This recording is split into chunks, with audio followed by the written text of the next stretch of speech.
Shop එකකට ගිහිල්ලා බලනවා හිතන්නකෝ දැන් ඉස්කෝලේ යන ළමයෙක්ට එහෙම වුණොත් එහෙම අපි කමිසරේදී අරගෙන දීලානේ මහන්නේ. එහෙම නැතු සාමාන්‍යයෙන් කඩවලින් ගන්නව අඩුයිනේ. මහන්න දෙනවනේ සාමාන්‍ය ළමයා එක්කගෙන ගියා. ටේලර් ෂොප් එකට ගියා. ටේලර් ෂොප් එකේ මිම්ම අරගෙන මෙෂර්මන්ට්ස් අරගෙන මහන්න දෙනවා රෙදි. ඊට පස්සේ මෙයා මේ ෂොප් එකකට ගිහිල්ලා අහනවා have you got any shirt materials කියලා. කමිසරේදී මොනවා හරි තියෙනවද? එතකොට ෂොප් එකේ ඉන්න සර්වර් එකයා කියනවා ඔව් තියෙනවා. yes we have. ඔව් තියෙනවා. yes we have. දැන් මෙතන තේරෙනවද have you got any shirt materials කියලා අහන්නේ ප්‍රශ්නේ. එතකොට උත්තර දෙන්නේ have ආදේශ කළා. yes we have. ඔව් අපි ගාව තියෙනවා. yes we have. දැන් do වලින් ප්‍රශ්නයක් අහලා තිබ්බනම් yes we do. ආ වලින් ප්‍රශ්නයක් අහලා තිබ්බනම් yes we are. එහෙම තමයි උත්තර දෙන්න ඕන. ඊට පස්සේ කියනවා අපි බලමු කියලා කියනවා මේ කමිසරේදී ගන්න ගිය කෙනා ෂොප් එකට ගිය කෙනා පාරිභෝගිකයා let's see කියලා කියන්නේ අපි බලමු කියන කෙනේ let's see කියන එක ෂෝට් ෆෝම් එක ඔය තියෙන්නේ let us see කියන එක තමයි ඔය ෂෝට් ෆෝම් එක විදිහට යොදලා තියෙන්නේ. දැන් මේ වාක්‍ය පොඩ පැහැදිලි වෙන්න ඕන නිසා මම තව එක උදාහරණයක් ගත්තා let's eat කියලා කියන්නේ අපි කමු let us eat අපි කමු let's eat අපි කමු.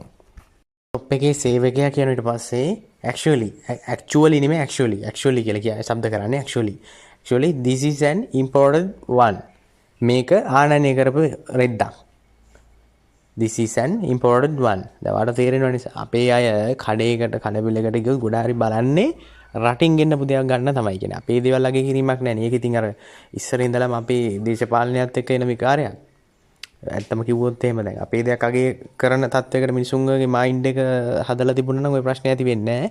හැම වෙලාවෙම හොයන්නේ පිට රටින් ගෙන ආපුවා. This is an important one. මෙතන මේ how much is the length කියලා අහන්නේ දිග ප්‍රමාණයක් ගැන නෙමෙයි. මොකද මේ length කියන එකෙන් අදහස් වෙනවා යම්කිසි කොටසක්. යම්කිසි දෙයකින් කොටසක්. තුනී ඒක දෙයකින් කොටසක් කියන එක. ඒ කියලා කියන්නේ රෙදි කෑල්ල තුනීනේ. රෙදි කෑල්ල ඒක තමයි අහන්නේ දැන් මෙතන මේ how much is the length කියලා අහන්නේ මේ රෙදි කෑල්ල කීයද how much is the length මේ රෙදි කෑල්ල කීයද දිග නෙමෙයි ඒකේ අදහස් වෙන්නේ රෙදි කෑල්ලේ වටිනාකම කීයද කියලා. ෂොප් එකේ සේවකයා කියනවා 550 කියලා කියන්නේ 550ක් වෙනවා. දැන් ඔයාට ওই වගේම වෙන උදාහරණයක් අපි කියමුකෝ 650ක් වෙනවා කියලා. 650ක් වෙනවා නම් කියන්න ඕන 650. 750ක් වෙනවා 750 700ක් වෙනවා 700 ඊට පස්සේ කියනවා 800ක් වෙනවා 800 850ක් වෙනවා 850 ඔය වගේ අදාළ මුදල ආදේශ කරලා කියන්න පුළුවන්.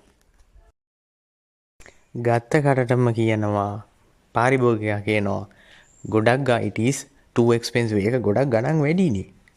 ඒක ගොඩක් ගණන් වැඩිනේ. දැන් අපි වුණාම එහෙමනේ.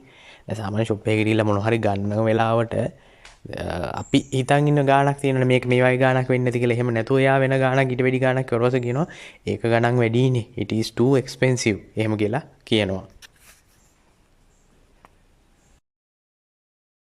ෂොප් කීපර් එහෙම නැත්නම් ෂොප් එකේ ඉන්න කෙනා කියනවා ෂොප් එකේ වැඩ කරන කෙනා කියනවා no it's the fixed price. it's fixed price කියලා කියනවා. fixed price කියලා කියන්නේ නියමිත මිල. ස්ථාවර මිල. ඒක තමයි හරි ගාණ. මොකද පිට රටින් ගෙන්නලා ඉම්පෝර්ටඩ් කරපු දේවල් පිට රටින් ගෙන්නනවා කියන වෙනම ගාණක් වැය වෙනවනේ. ඉතින් ඒක නිසා කොහොමත් ඒවයි ගණන් වැඩි. it is fixed price. ඒක තමයි නියමිත මිල. ඉතින් ඒක කොයිතරම් ගණන් වුණත් ඒක පිළිගන්නේ නැහැ පාරිභෝගිකයා. ඊට පස්සේ කියනවා that can't be. ඒක වෙන්න බෑ. that can't be. ඒක වෙන්න බෑ. ෂොප් එකක කතාවක් ගෙනාවේ මට මේ කාරණාව කියන්න ඕන නිසා. ඒක දවසක් මේ ළඟදී දවසක් මම යාළුවෙක් එක්ක ගියා ෂොප් එකකට. ඒ යාළුවා කිව්වා මේ මචං ගිහිල්ලා යන්න පොඩ්ඩක් මේ මට පොඩි බොටම් එකක් ගන්න ඕනි කියලා. ස්පෝර්ට්ස් වලට ගන්නෙ.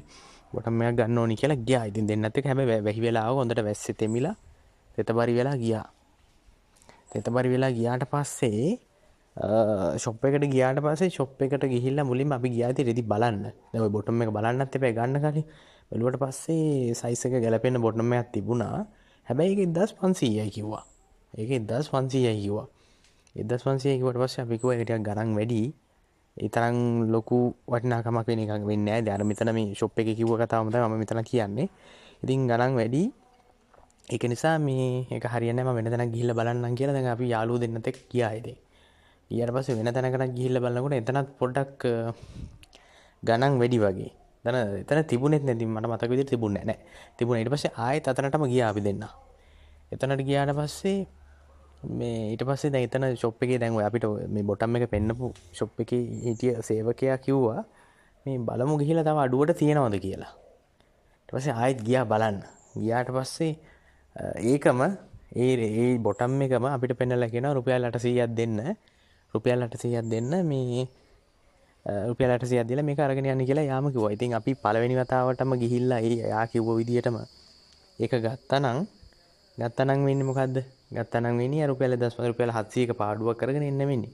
ඒක නිසා ෂොප් එකකට සාමාන්‍යයෙන් ඇඳුමක් ගන්න ගියාම අපි කරන්න ඕන අනිවාර්යෙන්ම ටිකක් වෙලා නැදිලා ඉන්න ඕනේ. යා ගණන් මිල අඩු කරනවා. මොකද ඔය ප්‍රයිසස් දාලා තියෙන්නේ ඒගොල්ලන්ට ඩබල් වගේ මම හිතන්නේ මම දන්න තරමින් ඩබල් විදියට ආදායමක් එන විදිහ ඉන්කම් එකක් එන විදිහට තමයි ඔය ඇඩ් කරලා තියෙන ප්‍රයිසස්. ඉතින් ඒක තමයි ඉතින් අර වගේ කරාට පස්සේ ගොඩක් දුරට ඒගොල්ලෝගේ මයින්ඩ් එක වෙනස් වෙනවා. ඊට පස්සේ ගාණ අඩු කරලා ගොඩක් දුරට අඩු කරලා ගන්න පුළුවන්.